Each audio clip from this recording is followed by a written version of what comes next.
안녕하세요. 여러분의 삶이 눈부시게 빛나길 바라는 루나펄스입니다. 오늘 소개해 드릴 책은 공부에 지친 청소년들을 위한 힐링 에세이, 이토록 공부가 재미있어지는 순간입니다.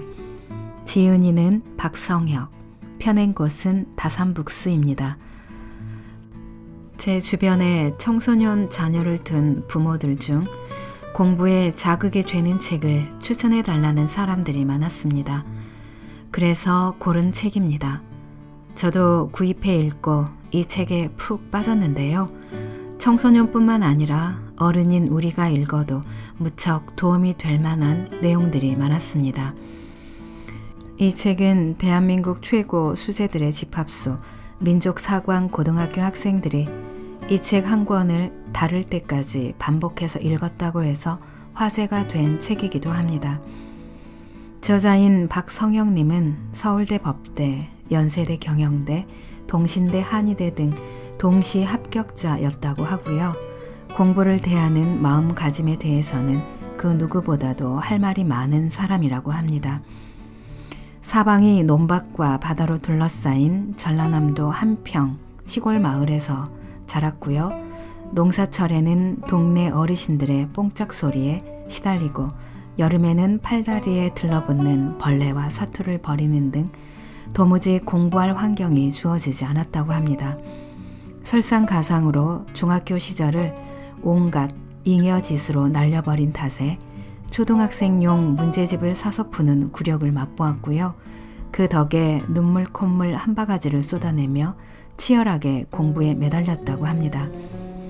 학원 하나 없는 열악한 주변 환경과 늦은 출발 탓에 주변에서는 온통 저놈 대학이나 가겠나 라며 아낌없는 걱정과 우려를 쏟아냈지만 저자 자신은 마음만 있다면 누가 시키지 않아도 스스로 공부하는 재미에 푹 빠지게 된다는 사실과 마음을 단련하면 공부의 조건이나 머리는 아무런 문제가 되지 않음을 확고하게 믿었다고 합니다. 10대에게 공부란 어떤 의미일까요? 상위권, 하위권을 막론하고 대부분의 학생들이 공부란 귀찮고 재미없는, 그래서 될 수 있는 한 절대로 하고 싶지 않은 일로 생각할 겁니다. 그렇다면 공부는 왜 지겹고 불행한 일일까요? 책의 저자는 10대들이 목적과 의미를 제대로 알지 못한 채 그저 남과의 경쟁만을 위해 공부하기 때문이라 말하고 있습니다. 공부의 참 의미는 성공이 아니라 성장에 있으며 내 인생을 준비하고 나 자신을 알아가고 내 마음과 친해지는 일이야말로 우리가 공부를 해야 하는 진짜 이유라는 겁니다. 책의 내용 중에서 제가 인상적으로 읽은 부분 몇 군데를 골라 낭독해 드리겠습니다. 오늘도 책과 함께 편안하고 따스한 시간 되시기 바랍니다. 15살. 나는 딱 유치원생 수준이었다. 창피하게도 저야말로 공부할 마음이 전혀 없었습니다. 하루 동안 어떤 일을 하느냐를 따져 한 사람의 직업을 결정한다면 중학교 시절 저에게는 5가지의 직업이 있었지요. 수업 시간, 쉬는 시간 할 것 없이 노는 데에만 온통 정신이 팔려있던 저는 플레이어였고 하루를 통틀어 10시간도 넘게 아무 데서라도 꾸벅꾸벅 졸고 자기 일수였던 저는 잠에 취한 슬리퍼였습니다. 매일 2시간씩은 텔레비전을 챙겨보는 시청자였고 두 눈이 빨갛게 되도록 온라인 게임에 새벽을 통째로 갖다 바치는 게이머였으며 인터넷에 존재하는 모든 웹툰을 섭렵한 웹툰 독자였습니다. 저는 공부하는 사람이 아니었습니다. 중학생이라기보다는 플레이어, 슬리퍼, 시청자, 게이머, 웹툰 독자에 더 가까웠습니다. 솔직히 말하자면 그게 제 직업이었어요. 저는 학생이었지만 학생이 아니었습니다. 교복을 입고 책상 앞에 앉아 있었지만 실제로는 공부하지 않았습니다. 눈치껏 어른들 눈밖에 나지 않을 만큼만 딴짓해 가면서 귀한 시간을 잉여짓으로 줄줄 흘려보내던 시절이었어요. 공부에 대한 마음가짐이나 인생을 대하는 태도가 딱 유치원생 수준이었습니다. 공부 하라고는 하는데 저에게는 그저 뜬구름 잡는 소리 같고 멀게만 느껴지더라고요. 도대체 왜 해야 하는지, 무슨 의미가 있는지도 잘 모르겠고요. 그렇다고 멋진 곳에서 짜릿한 경험을 하며 노는 것도 아니고 마음이라도 홀가분한 것도 아니고 언제 어디서 어떻게 놀든 비치고 도망 다니는 사람 마냥 왠지 모를 불안감이 떨쳐지지 않았어요. 내 할 일로부터 도망쳐 숨어 다니는 사람만의 주눅이라고나 할까요. 스스로에게 떳떳하지 못하니 어깨 활짝 펴지 못하고 움츠러들어 있었던 거죠. 멍하니 살았습니다. 무덤덤하게 시간을 흘려보내고 공부는 가끔 건성으로 좀 만지작거리고 무슨 일이든 대강대강 얼렁뚱땅 마치 내일이 없는 하루살이처럼 무턱대고 아무렇게나 활기차게 인생을 준비해야 할 봄 같은 시기에 제 인생은 녹슬어가고 있었습니다. 조금씩 가라앉는 배처럼.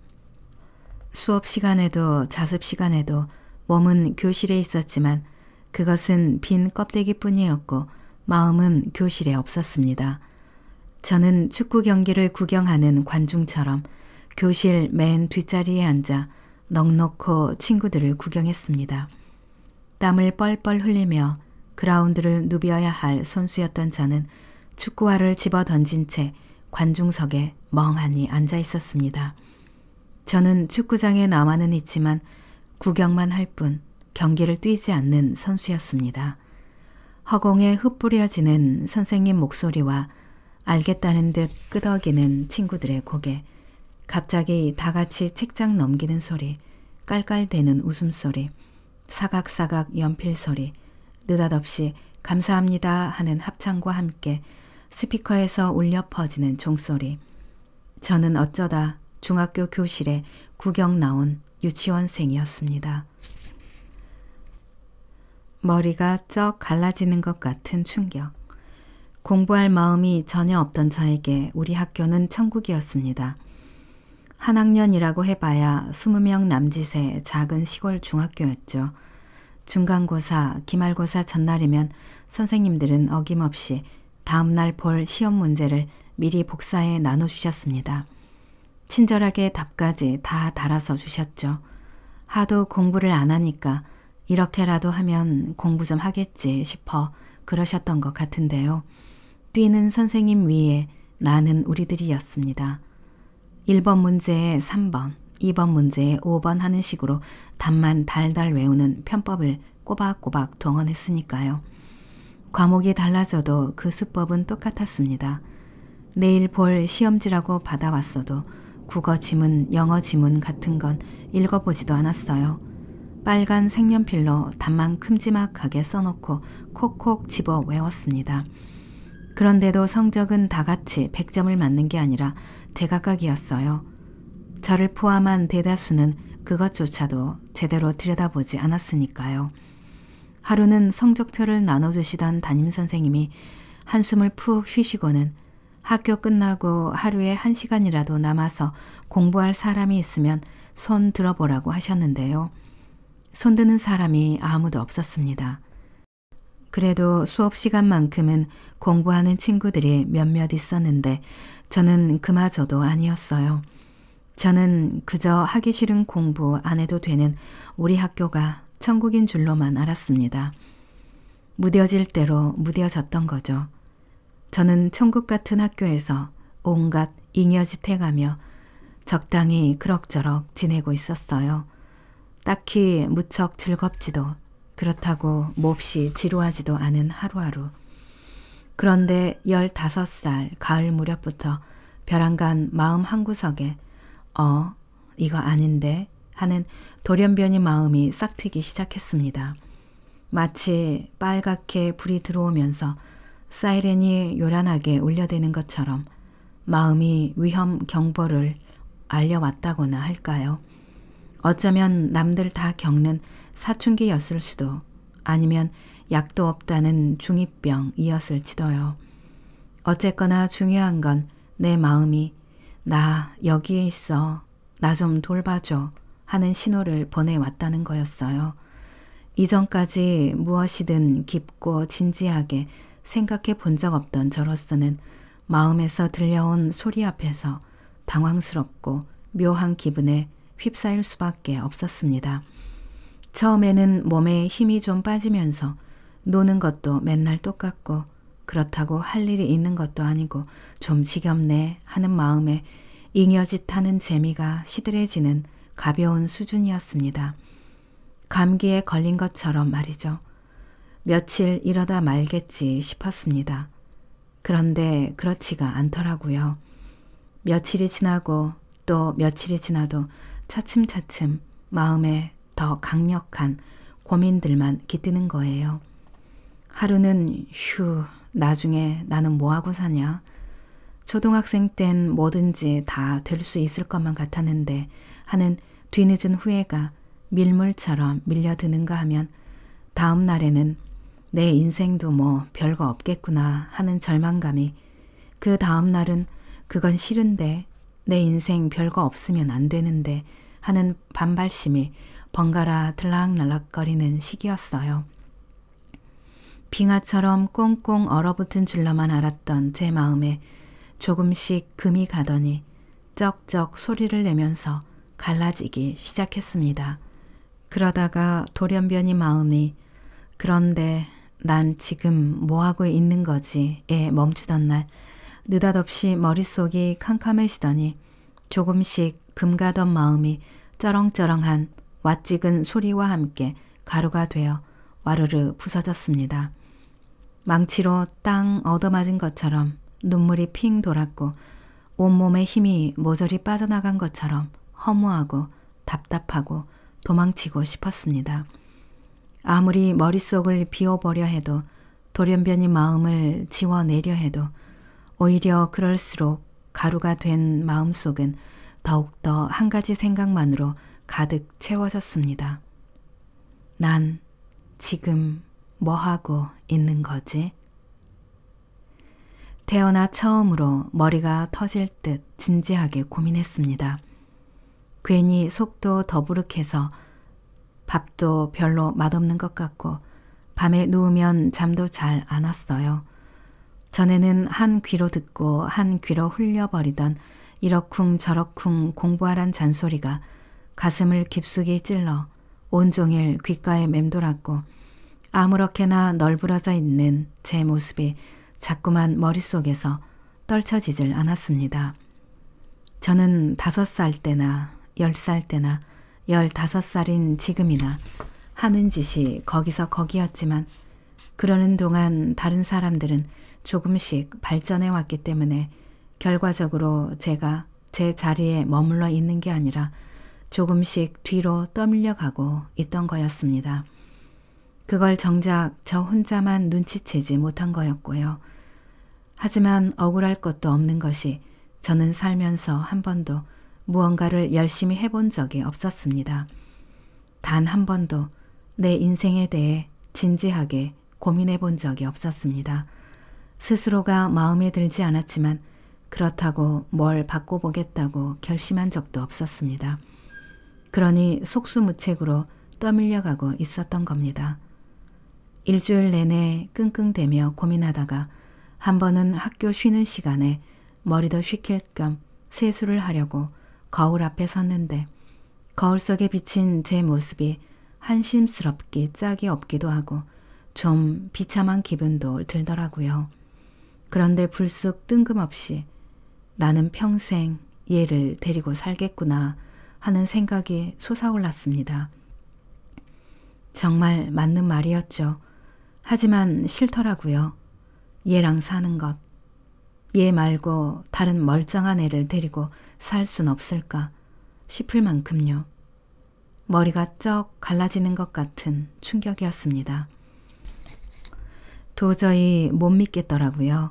순간순간 편한 대로만 굴고 해야 할 일 앞에선 구렁이 담 넘어가듯 슬그머니 도망쳐버리고 무엇보다도 하루하루가 즐겁지도 않은 저를 믿을 수가 없겠더라고요. 공부를 엉망진창으로 대해온 제 삶의 태도를 저는 다 목격해 왔잖아요. 찬물로 어프어프 세수를 하면서 다시 따져보아도 저를 너무 잘 알아서 그래서 더욱더 저를 못 믿겠더라고요. 공부해야 하는 지금 팔짱 끼고 구경만 한다는 건 내 인생도 팔짱 끼고 구경만 하고 있다는 거니까요. 이렇게 스스로를 아무렇게나 내팽개쳐 버리는 저를 어떻게 평생 믿고 살아가나 막막함이 밀려왔어요. 세수를 마치고 고개를 들어 물이 뚝뚝 떨어지는 얼굴을 거울에 비추어 보는데 다시 슬그머니 돌연변이 마음이 고개를 들어 제게 물었습니다. 그런데 난 지금 뭐 하고 있는 거지? 지금도 또렷이 기억납니다. 그날 학교가 끝나기만을 기다렸다가 헐레벌떡 집까지 한달음에 달려온 저는 가쁜 숨을 몰아쉬며 다짜고짜 아버지께 말했습니다. 아빠, 나 서점 좀 데려가 주세요. 느닷없는 제 이야기에 아버지는 눈만 끔뻑끔뻑 하셨고요. 차 타고 30분 걸려 도착한 읍내 서점에서 저는 닥치는 대로 문제집을 골랐습니다. 그러고는 아버지와 나란히 양팔 가득 책 더미를 안고서 뿌듯하게 서점 문을 나섰습니다. 해벌쭉 웃으며 좋다고 돌아오던 길에는 첫눈이 내리고 있었어요. 첫눈답지 않게 펑펑 쏟아지는 한방눈이었습니다. 들뜬 마음으로 자동차 유리 너머를 바라보며 처음으로 결심했습니다.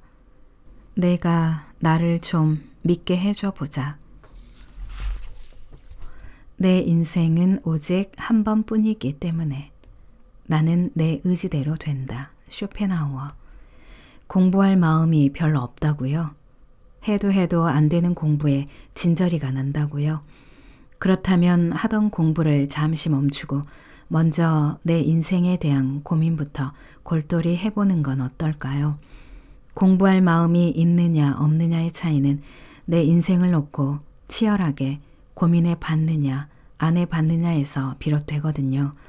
앞으로 80년도 넘게 펼쳐질 한 번뿐인 내 인생에 대해 말입니다. 공부가 재미있어지려면 인생부터 고민해 봐야 한다고? 무슨 뜬금없는 소리지? 언뜻 듣기엔 뜬구름 잡는 것처럼 엉뚱하게 느껴질지도 모르겠습니다. 그렇지만 이런 고민이야말로 무척 중요해요. 내 인생과 공부는 떼래야 뗄 수 없는 환상의 콤비거든요. 돌이켜보면 공부에 마음 붙이지 못하던 시절 저는 내 인생을 두고 깊게 고민해 본 적이 없었습니다. 순간순간 즐거움만 조차 허투루 하루하루를 날려보냈죠. 막연한 아쉬움과 죄책감이 들긴 했지만 벌써 어두컴컴하네. 그럼 잠이나 자야겠다 하는 시기였어요. 어쩐지 그래도 될 것 같았다고나 할까요? 뭐랄까, 인생이라는 건 지금의 나로부터 까마득하게 멀리 존재하는 것처럼만 느껴졌고, 그러니 오늘 하루를 마구 낭비해봤자 내 인생에 별다르게 나쁜 영향 같은 건 안 줄 것 같았거든요. 사실은 하루하루가 이미 내 인생을 이루는 작은 조각들인데도요. 별 뜻 없이 저지르는 잘못들이 내 인생을 야금야금 갉아먹고 있었지만 안타깝게도 저는 조금도 눈치채지 못했습니다. 중학교 시절을 줄줄 흘려보내고 난 후에야 퍼뜩 정신 차린 제가 가장 안타까웠던 점은 그 모든 잘못이 아주 단순한 진리 하나만 깨달았어도 결코 하지 않았을 짓이라는 거였어요. 이것을 뒤늦게 깨달은 저는 뺀질된 값을 아주 톡톡히 치러야 했습니다. 더없이 당연하고 그래서인지 더없이 쉽게 잊혀져 버리고 마는 아주 단순한 진리. 내 인생은 단 한 번뿐이고 나는 세상에서 내 인생을 가장 귀하게 여겨야 할 사람이다. 아까워요. 이토록 단순한 진리를 아무렇지도 않게 놓쳐버리고 쓸데없는 짓에만 몰두했던 시간들.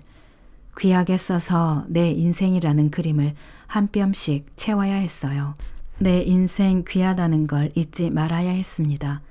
순간순간 지금 뭘 할까를 정하는 작고 사소한 판단이 모여 내 하루를 이루고 그 하루가 결국 내 인생을 결정짓는다는 걸 그때 알았더라면 지금의 나를 좀 더 강하고 좀 더 지혜롭고 좀 더 행복하게 만들 수도 있었을 텐데 말입니다.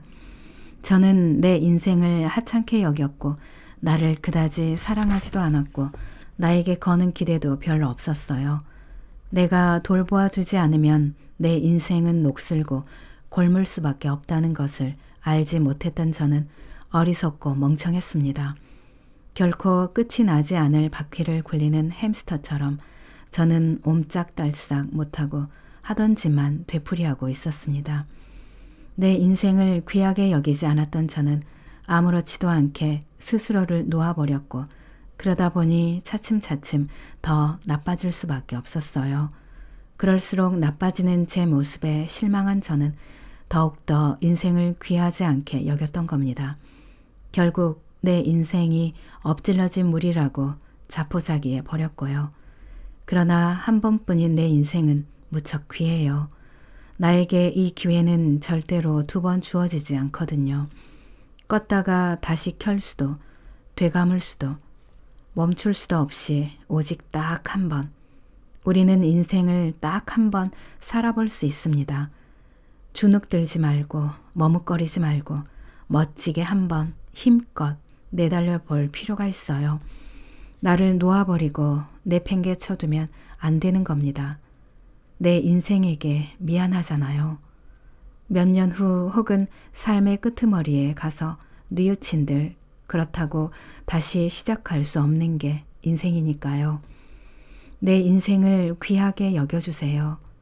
엄마 아빠 말고 나를 위해서 내게 주어진 기회를 귀하게 써주세요. 나를 위해서 한 번뿐인 내 인생을 귀하게 채워주세요. 다른 누군가 말고 오직 나를 위해서. 내 인생 최고의 공부하기 좋은 날은 바로 오늘이다. 벚꽃 피는 봄날에는 새학기 적응이 바빠 도통 공부를 못하겠다. 땡볕 내리쬐는 여름에는 덥고 땀나서 공부가 안 된다. 파란 하늘 가을에는 신선한 바람이 밖에 나가 놀기 딱 좋아 도저히 공부를 할 수 없고 찬바람 쌩쌩 부는 겨울에는 몸이 달달 떨리고 손 시려서 공부하기 힘들다. 시험 기간 아닐 때는 긴장감이 없어서 공부해 봤자 머리에 잘 안 들어가고 시험 기간에는 이미 늦어버린 것 같아 공부가 안 된다. 주변에 사람 많을 때는 복잡해서 공부를 못하겠고 혼자 있을 때는 자기 관리가 안 돼서 공부가 안 된다. 학교 행사가 많은 달에는 들뜨고 바빠서 공부를 못하겠고 학교 행사가 없는 달에는 지루해서 도무지 공부가 안 된다. 공감되는 말인가요? 차라리 공부하기 싫다고 하면 솔직하기라도 할 텐데 우리는 꼬박꼬박 핑계를 대죠. 그럴듯한 이유를 갖다 붙이고는 내 잘못이 아니라고 위안을 삼아요. 마치 나는 어쩔 수 없는 억울한 피해자라도 되는 듯이. 자, 솔직해집시다. 나는 공부하려고 했는데 라는 말 자체가 나에게는 공부할 마음이 없어요 하는 고백과도 같습니다. 마음을 붙잡지 못했을 때는 제가 안 되는 이유 찾는데 손수가 되더라고요. 변명거리도 만들수록 느는 법이라 나중에는 제가 만든 뻥을 저까지 믿게 되었습니다. 그러나 순간의 소중함을 깨닫고 난 후에는 초점을 바꾸어 생각하니 여간해서는 공부할 수 없을 만한 이유가 없었습니다. 공부 시간을 많이 확보하지 못한 날이면 공부 시간 낼 방법을 짜냈어요. 나는 공부하려고 했는데가 아니라 어떻게 하면 시간을 만들어내지가 된 거죠. 내 인생 최고의 공부하기 좋은 날은 따로 있는 게 아닙니다. 느닷없이 하늘에서 뚝 떨어지거나 알아서 척척 나타나지 않아요. 내가 만드는 겁니다. 오늘 하루를 공부하기 좋은 날로 내가 일으켜 세우는 겁니다. 모든 게 완벽하게 갖춰져야 공부할 수 있는 게 아니니까요. 환경이든 주변이든 조건이든 마음에 안 드는 구석이 한두 가지 있더라도 그럼에도 불구하고 공부하면 되죠. 내 밖에서 변명거리를 찾다 보면 끝도 없어요. 대책도 없고요. 답은 오로지 내 안에만 있습니다. 내가 되게 할 방법에 초점을 맞추면 오늘 하루는 내 인생 최고의 공부하기 좋은 날이 될 것입니다. 내가 마음먹기만 하면 됩니다. 그러니 오늘은 무조건 내 인생 최고의 공부하기 좋은 날입니다. 불평불만을 끊으면 내가 마음먹기만 하면 오늘은 내 인생 최고의 공부하기 좋은 날입니다. 나는 믿습니다. 당신은 틀림없이 되게 할 방법을 찾아내는 사람이 될 것입니다.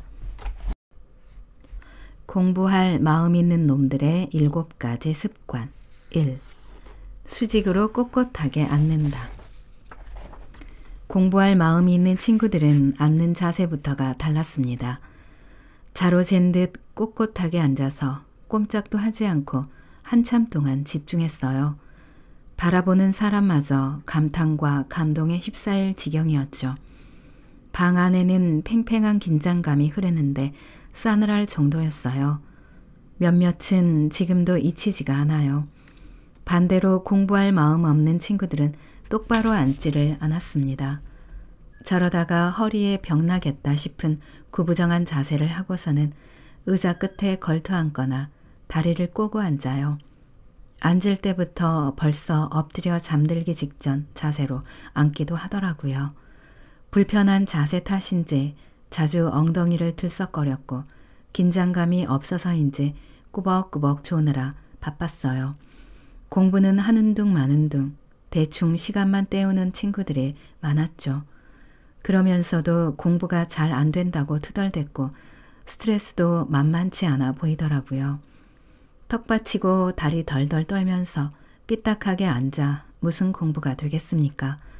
똑바로 하지 않으면 똑바로 공부할 수 없어요. 말 나온 김에 당장 바르게 앉아보죠. 엉덩이를 의자 끝까지 뒤로 밀어붙여 등이 등받이에 골고루 닿게 하고 척추 하나하나를 쭉 늘린다는 느낌으로 허리를 곧게 펴줍니다. 발바닥 전체가 땅바닥에 닿게 해주면 허벅지가 땅바닥과 수평이 돼요.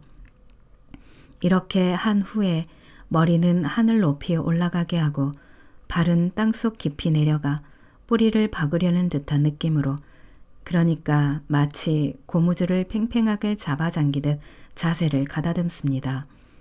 가슴은 활짝 펴지고 등은 곧게 뻗어지겠죠. 책상과 의자 간격이 너무 멀어도 혹은 너무 가까워도 자세가 쉽게 흐트러집니다. 책상과 내 배 사이에 주먹 하나가 들어갈 정도가 딱 좋습니다. 이것이 공부를 하고자 하는 사람이 취하는 바른 자세입니다.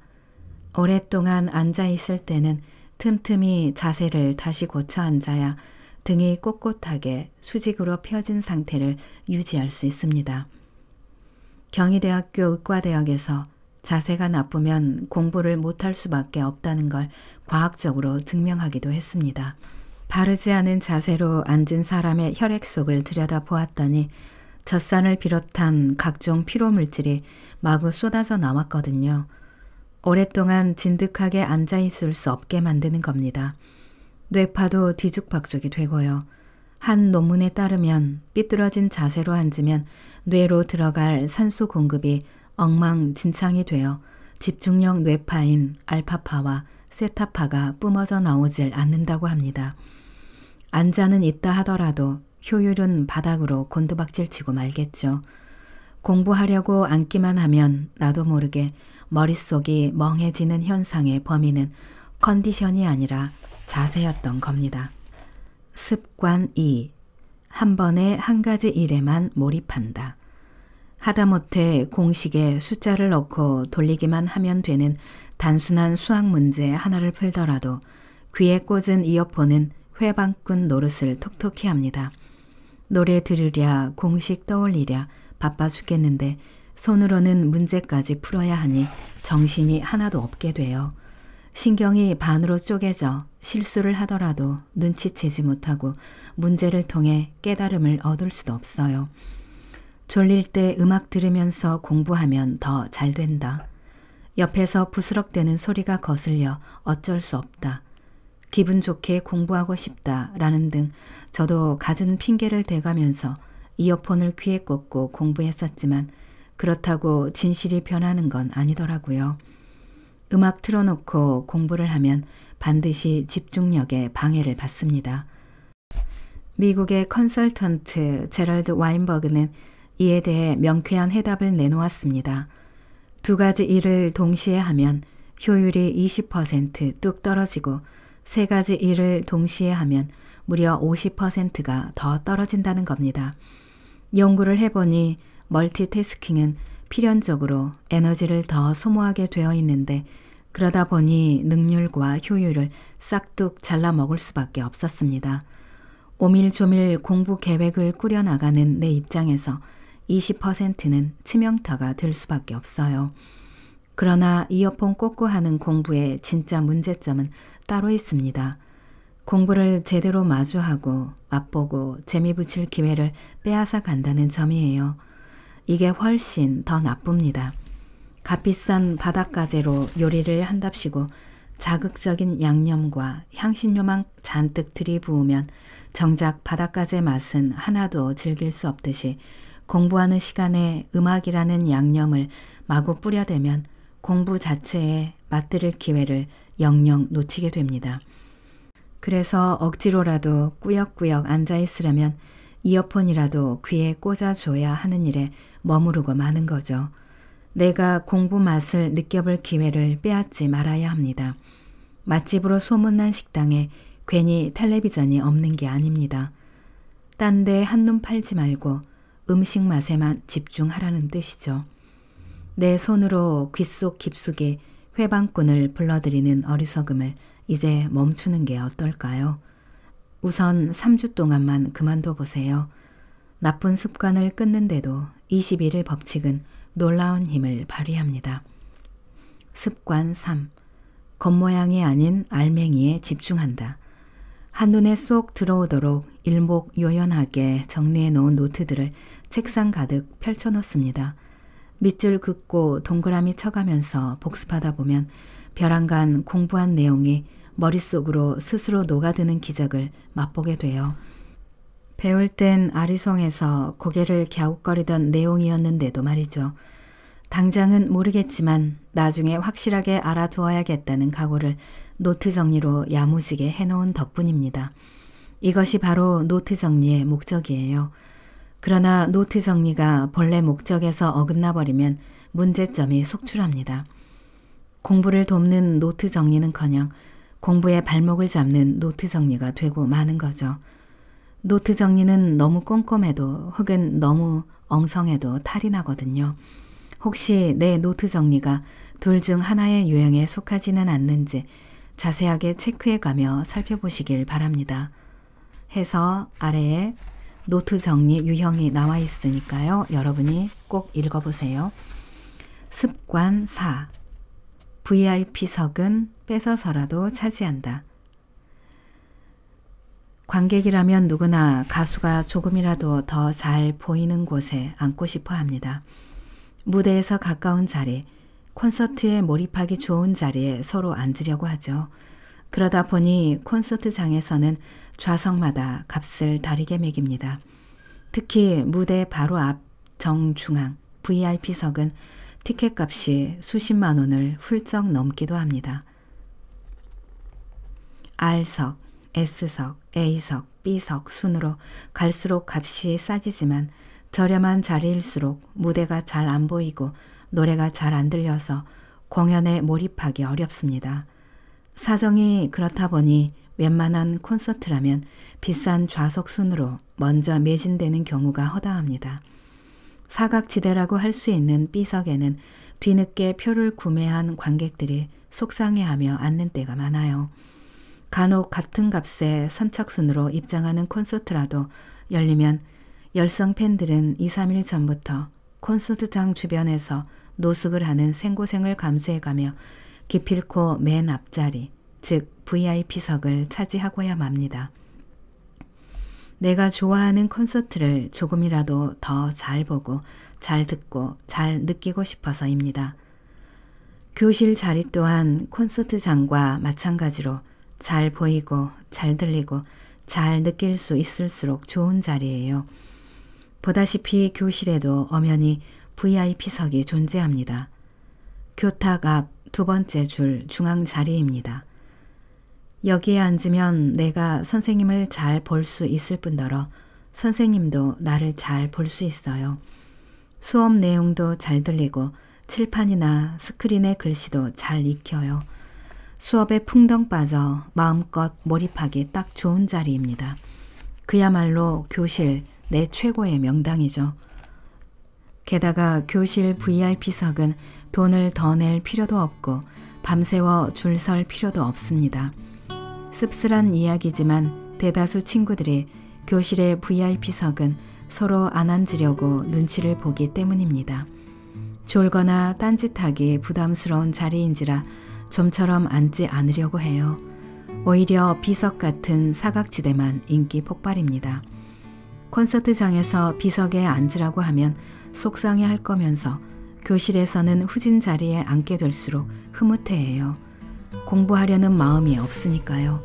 숨기 좋은 자리를 찾아 꾸역꾸역 듣는 수업에서 우리가 무엇을 얻을 수 있겠어요? 진짜로 공부할 마음이 있다면 단연코 교실 내 VIP석을 욕심내야 합니다. 눈동자가 선생님 일거수일투족을 졸졸 쫓아다녀야죠. 낭독은 여기까지입니다. 여러분의 구독과 좋아요, 댓글은 저에게 큰 힘이 되는 거 아시죠? 오늘도 끝까지 들어주셔서 감사합니다.